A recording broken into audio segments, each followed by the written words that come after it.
The other day I had a weird experience. I'm putting my son to bed, and he is stretching like cats do or children, and his arms are above his head, and I look at his arm, and some weird foreign thought invades my mind. And that thought is how good it is that his arm is there. I know it sounds so weird. And to me, it sounded weird. I'm like, what? Who thinks about these kinds of things? Especially in this kind of happy moment of putting your son to bed. And, I do, apparently. And I realized that I've always had these kinds of thoughts. Then, as I think about this, that it's so good that his arm is attached, I think it was caused by me reading the news about Ukraine. There is war in Ukraine, and probably in many other countries in the world that take children's lives and limbs and health away. And so probably this thought was caused by those kind of underlying subconscious thoughts.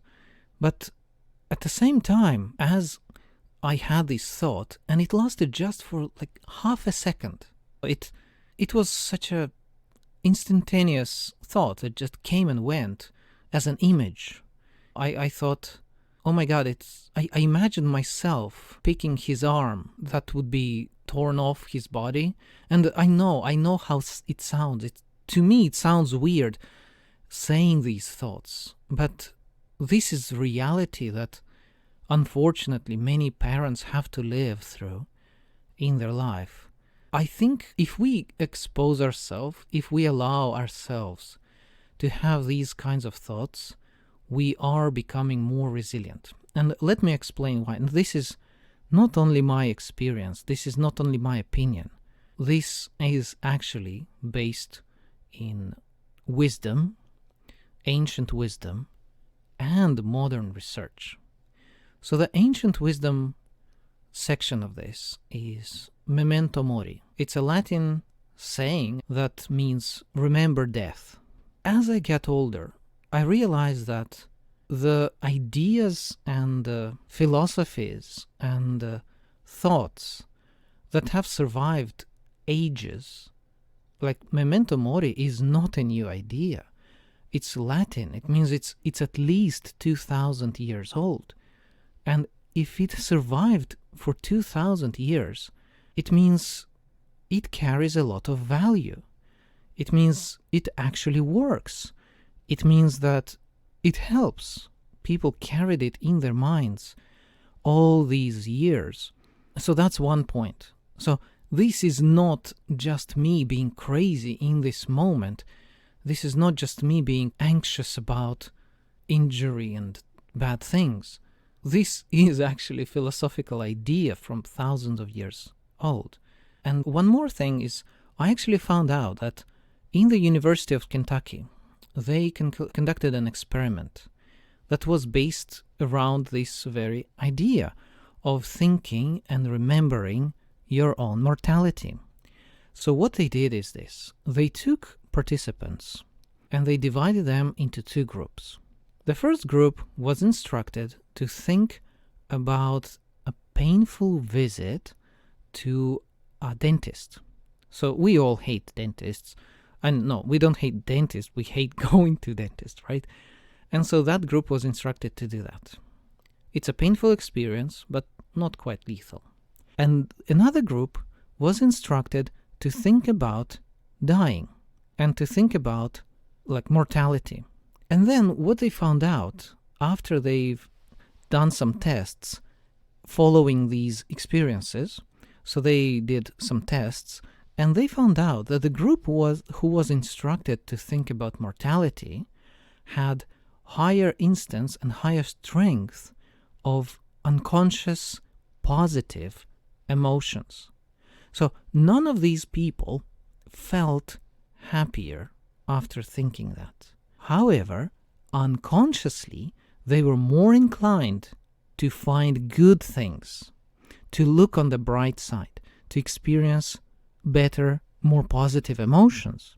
And so researchers think that it's because of the terror management theory. Well, not theory, the mechanism that underlines this theory. Basically, this theory says that we are, as humans, we are bad at dealing with long-term negative emotions. And so basically we try to find ways to decrease these emotions. And I suggest that you look up this theory, terror management theory, and it explains a lot. I'm not sure if it's really, how to say, if this is the core guiding principle of human life, as some people claim, but this is a very interesting theory to look at, okay? And another point I wanted to mention is that stories is how we deal with this. I believe that one of ways that humans deal with uncertainty and negative emotions and matters of life and death is through stories.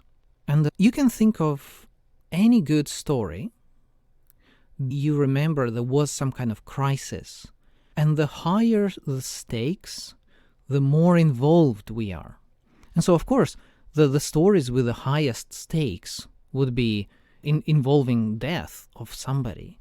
Most of these stories that are popular now are involving death. And of course, they don't say it like that. And I think the mainstream media kind of portrays this as there will be a happy ending. It's not guaranteed. In fact, let's go back even into older times than Memento Mori, which was 2,000 years old, right? Let's go to ancient Greece, where they pioneered, I guess, we could say that, at least as far as we Westerners know. In the Western world, they probably pioneered the performance, right? The play. One of the key kind of components of any good play was the feeling of catharsis. After the visitors of the play, the viewers, finish watching, they need to experience it, and they wanted to experience it.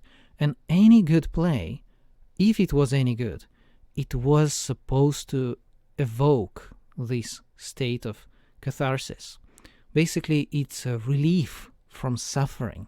Of course, comedies don't do that, but let's say tragedies, that's their goal, is to have people go home feeling a sense of relief, feeling positive emotions of how good their life actually is. This is exactly what I felt when I saw my son's arm. Like for half a second, I imagined all of these horrible things. But then, for a long time after that, minutes, maybe 10, 20 minutes after that, I felt good. I felt happy that we are in a safe environment, that his arm is attached to his body, and it's, a beautiful arm. I don't know how to explain it.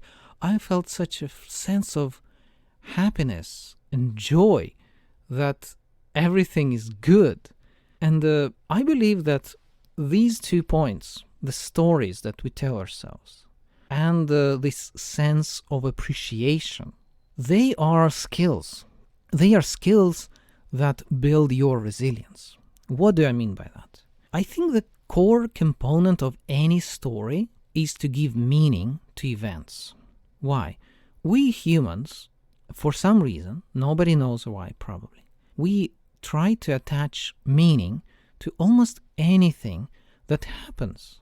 You can imagine ancient people, when they look on the horizon and they see, let's say, a thunderstorm, they're like, oh my God, what's going on? Why is it going on? What is it? Why the lightning strikes? And so they created the stories that would give meaning to what's going on. Here's the thing.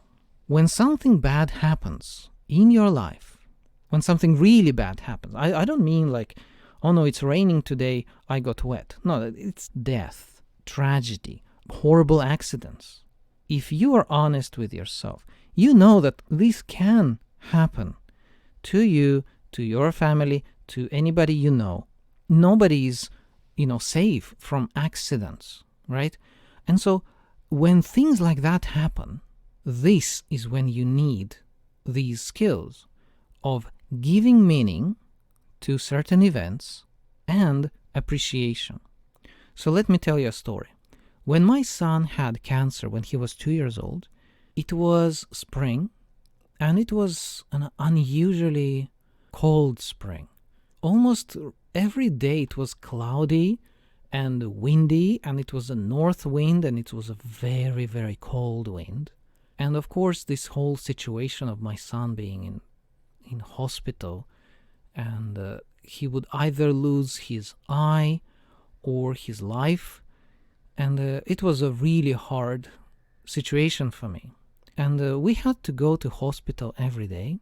I remember one morning getting out of the car, and it is a cold, dark, cloudy morning, and I get out of the car, and suddenly I feel warmth on my skin, and I'm like, why? What's going on? And I look up in the sky, and I see that the clouds parted a little, and they parted just in the right place for the sun to shine through. And I remember, again, this was maybe 10-second experience, but I remember it as much longer, and I still remember it to this day. I looked up in the sky and I felt this warmth of the sun, and I remember thinking, you know what? Yeah, my life sucks. My life is painful, and I wouldn't want anybody to experience this. But still, there is something good in this world. The world itself is not bad. It's I'm experiencing a bad situation. And thinking about that made me reframe my experience and made me realize that although everything seems bad, not everything is. Many people who go through traumatic experiences, they say the same thing, that something kept them going, one small thing or two small things that they could focus on, made them realize that not everything is horrible, and that kept them going. And so meaning and this appreciation, paying attention to the good things, they will carry you through almost any hardship that you can imagine in your life. That's it for today. This is my story. If you want to stay updated, I'm sure you do, please go to resilientfreedom.com and you can subscribe to my newsletter, and I will see you next time. Bye-bye.